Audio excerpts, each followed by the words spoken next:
Сұлтанмахмұт Торайғыров. Ол Көкшетау облысы Қызылтау ауданында дүниеге келеді. 2 жасында шешеден жетім қалған Сұлтанмахмұтты әкесі Шоқбұт өзі арабша хат танытады. Ол 13 жасынан бастап өлең жаза бастайды. Бірақ өкінішке орай 27 жасында көкірек ауруынан қайтыс болады. Бейіті Баянауылда. Мен өзім сүйіп оқитыным Сұлтанмахмұт Торайғыровтың «Сүйемін туған тілі ана тілі».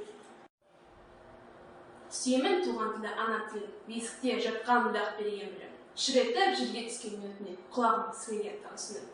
Сол тілменен шеше мені әлдилеген, еркелетіп қолым жаным деген. Сол тілменен бірінші білгізілген, апа деген сүйгендік сөзі менен. Қалжықтап алып қашып құрылы күн.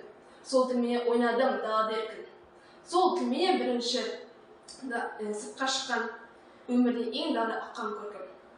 Сол тілменен бірінші білгізілген, сүйген жарға жүрегім менің. Маған ғай тығылып жаным деген, мойына апарғандар легімді. Сол тілменен үйрендім нәрсәттәрін. Бір 10 шақты көрші есікті сүйменмен бұзып үйге кіреді. Айқай басылады. Әйтсе де батылдау бір топ бірінші қабатқа көтерілген бойда жоғарғы жақтан керіскен 2, тіпті 3 адамның ашулы дауысы анық естіледі. 3-ші қабатқа жеткенше ол да тынады. Құлақ құрған танадай тым-тырыс бола қалады. Жұрт бөлме-бөлмеге кіріп, үйді аралап жүр. Кезек 5-ші қабаттағы бұрыштағы үлкен бөлмеге жеткенде, ішінен жабылған бұл есікті де сындырып кіруге тура келеді. Көз алдарындағы жан түршігер ойран топанды көріп, шошыған әлгі топ адам еріксіз кейін шегінеді. Бұл қандай жағдай? Жұрт неден шошыды? Қалың оқырман қауымға атақты американдық жазушы, түнеріңкі әңгімелер мен детектив нұсқасын құрушы, ғылыми фантастикасының негізін салушы, американдық жазушы Эдгар Поның «Асқар таулар» атты новеллаларын ұсынамын. Бірге оқып, оқиға желісі қалай жалғасқанын тамашалайық.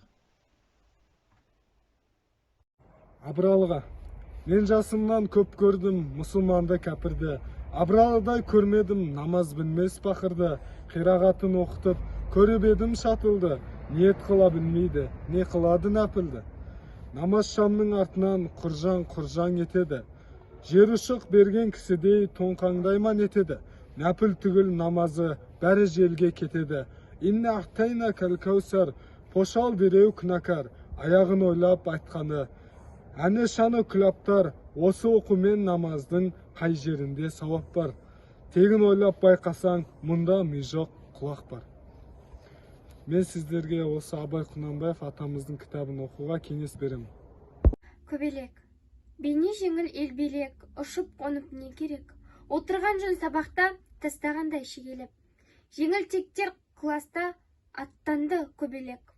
Ақын оқыншылары тиянақтылыққа, сабырлы да салиқалы мінезге үндейді. Жеп-жеңіл ебелек тәрізді ішіп қонып жүрген дүниенің салмағы болмайтынын, сондықтан сабақ оқығанда шегелеп тастағанда бір қалыпты отырып, ждақпен білім үйренуге ден қою керектігін айтып отыр.